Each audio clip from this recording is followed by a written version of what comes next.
என்னை பரப்பைய பல்லப்பையன்னா. இந்த சாதியை இழிவு தீண்டாம கொடுமையை சகிக்க முடியாம மதத்துக்கு போனேன். அங்க சிறுபான்மைன்னு வச்சு அடிக்கிறான். இங்கே சாதியை இழிவை சொல்லி அடிச்சான் தீண்டாமைன்னு. இதுல இருந்து தப்பிக்கலான்னு அங்க போனேன், சிறுபான்மைன்னு அடிக்கிறான். உரல்ல போட்டு இடிக்கிறான்னு குதிச்சு விழுந்தா செக்கில போட்டு ஆட்டுறான். என்னதான்டா நாங்க பண்றது? சிறுபான்மைக்கு சலுகை. 75 ஆண்டுகளை ஒருத்தங்க கூட பிரதமரா இல்லையே இஸ்லாமியங்கிறதுங்க. ஏன்? அதான் பிரசிடென்ட் ஆஃப் இந்தியா வந்திருக்காங்கல்ல. அதான் ஒண்ணுக்கு ரப்பர் ஸ்டாம்ப் தானே. நீட் இடத்துல காட்டு இடத்துல கையெழுத்து போடுறதுக்கு ஒரு பதவி ஏன் கொடுக்கறதில்ல? சிறுபான்மை மக்கள், நீனும் சிட்டிசன் ஆஃப் இந்தியா, நானும் சிட்டிசன் ஆஃப் இந்தியா, அவனும் சிட்டிசன் ஆஃப் இந்தியா. அப்பனா நீ பெரும்பான்மை, அவன் சிறுபான்மை. சிறுபான்மை மக்களுக்கு சலுகை. அவனுக்கு ஜிஎஸ்டி 18 விழுக்காடு, இவனுக்கு 10 விழுக்காடு. அப்படி ஒண்ணும் இல்லையே, அப்படி ஒண்ணும் இல்லையே ராஜா. அப்படி ஏதாவது இருக்கா?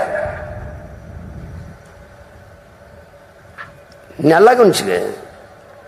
1 கிலோ பருப்பு, 1 கிலோ எண்ணெய், 1 லிட்டர் எண்ணெய், 1 கிலோ அரிசி. அதான் நீ அம்பானி பொண்டாட்டி என்ன வரி கட்டுறாளோ அதை 100 நாள் வேலைக்கு போற எங்க ஆத்தாவும் கட்டுறான். வரி ஒன்னா இருக்கு, வாழ்க்கை தரம் ஒன்னா இருக்கா ராஜா? இதெல்லாம் உனக்கு பேசி ஒண்ணும் புரியாது. நீ வழக்கம் போல காந்தி சிரிச்சுக்கிட்டே வருவார், வாங்கிட்டு ஓட்ட போட்டு போ. அந்த ஆளு ஒரு பைத்தியக்காரன். அந்த ஊழல் லஞ்சத்துக்கு எதிராக இருக்கணும், நேர்மையா இருக்கணும் போராடிட்டு விபச்சாரத்துக்கு எதிரு காந்தி சிரிச்சுக்கிட்டே போவார், துணை போவார். சாராயத்துக்கு எதிரு காந்தி காசு கொடுத்தா குடிக்கிறான். என்ன சிரிக்குது? சூதாட்டத்துக்கு எதிரு காந்தி காசை வச்சுதான் விளையாடுவான். இப்ப பாத்தியா காந்தி எவ்வளவு கேவலமா போயிட்டாருன்னு. அதனால காந்திக்கு மனத்தில் இடத்தை கொடுத்து விட்டு பணத்தில் இருந்து எடுத்து விடுங்கள். இதுக்கு என்ன காரணம்? அடிப்படை அமைப்பு அரசியல் மாற்றம். உங்கள் பிள்ளைகள் முன்வைக்கிற முழக்கத்துக்கு பேர் என்ன? அடிப்படை அமைப்பு அரசியல் மாற்றம். அது என்ன செய்வான்? அடிப்படை அமைப்பு. அவன் சிஸ்டர் ராங்குங்கிறான், நான் தூய தமிழ்ல அமைப்பு சரியில்லைன்றேன். அமைப்பு என்ன அமைப்பை மாத்துவேன்? இப்ப ஒருத்தர் எம்எல்ஏ இருக்காரு ராஜா, அவரே எம்பிக்கு நிப்பாரு ராஜா. இப்ப ஒரு அரசு மருத்துவர் ராஜா, அவரு சட்டமன்ற பாராளுமன்றத்தில் போட்டியிட முடியாது ராஜா. அது ரிசைன் பண்ணணும்.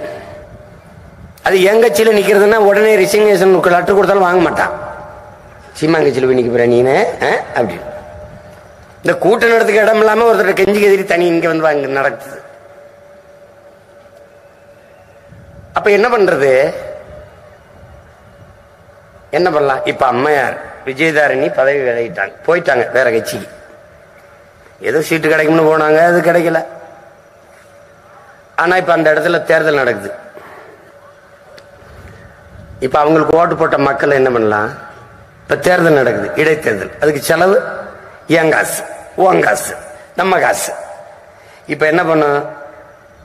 விஜயம்மா இங்க வாங்க, நீங்க உங்க பேராசைக்காவது இந்த கட்சியை விட்டு இந்த பதவி விட்டு வெளியில போனீங்க.